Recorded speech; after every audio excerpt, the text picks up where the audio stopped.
Hi, my name is Grant and welcome to another episode of Vision for Speed.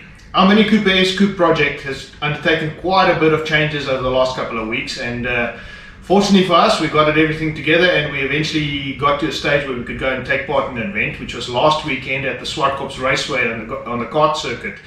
Not the ideal event to go to, but it was the first time we thought that we'd go and shake down the car, see what it does, and also give us an indication of where we are compared to other cars in the similar class. The event itself was held on a Saturday in pretty decent conditions, and yeah, we learned quite a bit about the car. And just to give you a little bit of insight of what we did and how we did it, here's some in-car camera shots.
So as you can see from the in-car camera shots, the Mini Cooper S is actually a really impressive little car.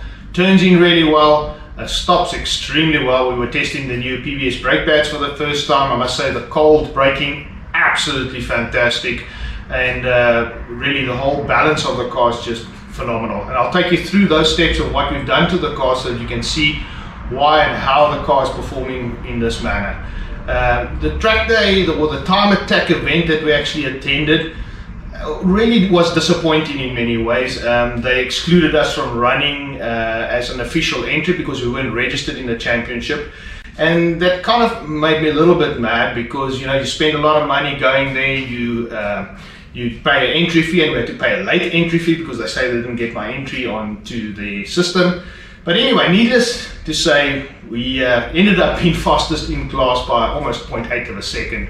And that taking into account that we were running 2-year-old semi-slicks, which a friend of mine gave me to use just for this event so we could shake down the car. And I want to say thanks to him, Gerard Haynes, thank you buddy for those tires. And if you look at the whole combination of what we ran there, the car was extremely fast straight out the bat. So let me take you down into some of the details of what we've done on the car since you've seen the last videos, and then we can analyze a little bit more.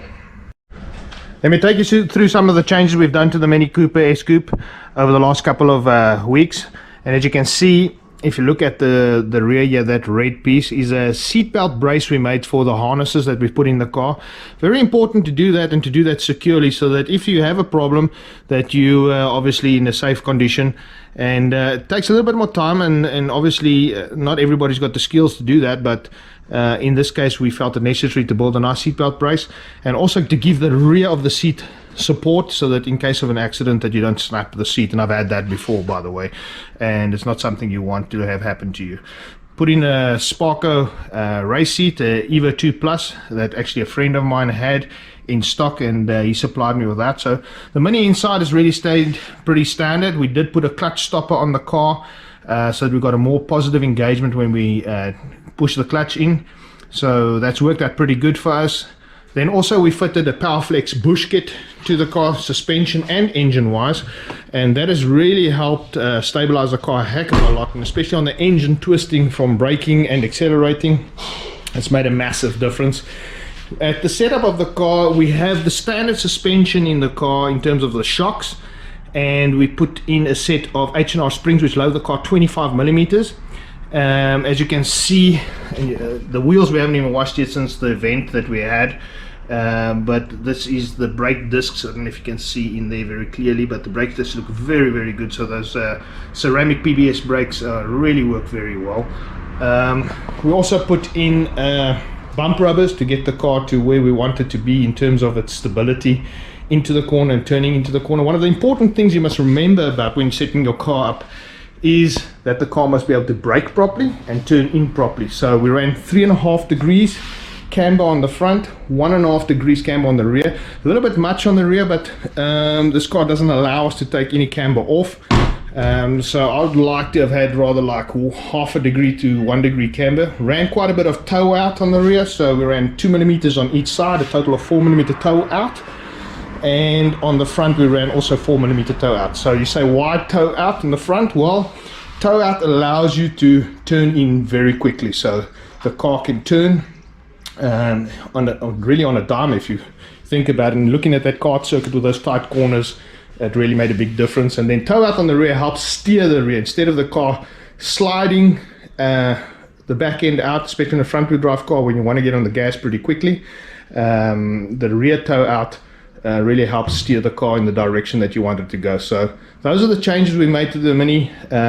Pretty standard really, except for the exhaust system obviously, which we took the cat out, and no ECU tuning on the engine yet, so that hasn't taken place, which we will do in the future. It's probably another 15-20 kilowatts in that, and will make the car even faster.